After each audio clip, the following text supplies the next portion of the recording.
هاني حتحوت مصمم يدور في الملفات القديمه ويقول كلام مفيش منه اي فايده. المره دي جايب يوروشيتش مدرب بيراميدز وبيساله سؤال محرج جدا. تعالوا نشوف جاوبه ازاي وهاني حتحوت رد عليه بايه. ما زلت تشعر بالألم حول لقب الدوري الخاص بالموسم الماضي؟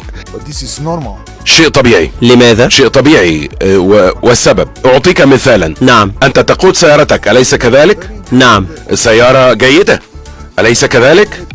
أنت تقود سيارتك وأنا أقود سيارتي. نعم. على سيارتي أن تتوقف أيما كان نوع سيارتك أو نوع سيارتي، هذا لا يهم، ولكن هناك إشارة مرور لابد أن تتوقف كل السيارات أيا كان نوعها أمام الإشارة الحمراء. إذا يتم تطبيق هذا القانون في الشارع، هناك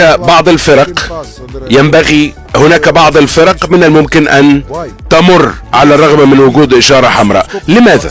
أنت تحدثني عن المسابقة العام الماضي، لماذا لا تقف بعض الفرق أمام الضوء الأحمر أو الإشارة الحمراء؟ هناك من يمر من الإشارة الحمراء. لماذا؟ إذا كان هناك قانون أو تعليمات لابد أن تطيعها كل الأندية. ضوء أحمر قف. هل تفهم ما أقول؟ نعم أفهمك تماما، لكن لتصبح الأمور أكثر وضوحا، هل تقصد أن الأهلي لا يتوقف؟ أنا لم أذكر الأهلي، لم أذكر اسم أي نادي، أنا بقى أتحدث بشكل عام. نعم، لكني أسألك عن مثال واضح عن الألم الذي تشعر به بسبب لقب الموسم الماضي.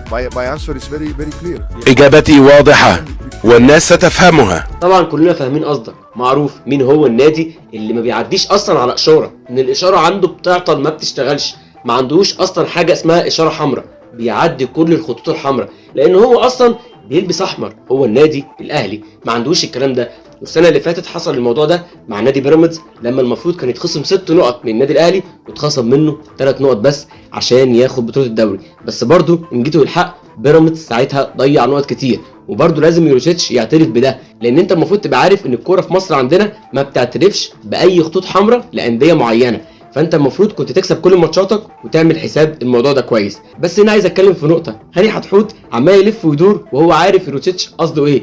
المشكله ان يوروشيتش يا عيني من سنه واحده بيقول الكلام ده، امال نادي الزمالك يعمل ايه اللي بقاله سنين وسنين وسنين بيتظلم كل سنه ودوري بيتوجه بطريقه معينه، بس الموضوع خلاص قدم بقالنا سنه دلوقتي. ده هم بيحضروا ايه الجديد اللي هيعملوه السنه دي عشان لو حصل اي مشكله واي خطوط حمراء ممكن نعديها ازاي ويدوا الدوري للي هم عايزين يديهوله. كل سنه بيحصل نفس الموقف. اهم حاجه ان النادي ده يفضل ياخد بطولات حتى لو بقوانين احنا صانعينها بايدينا.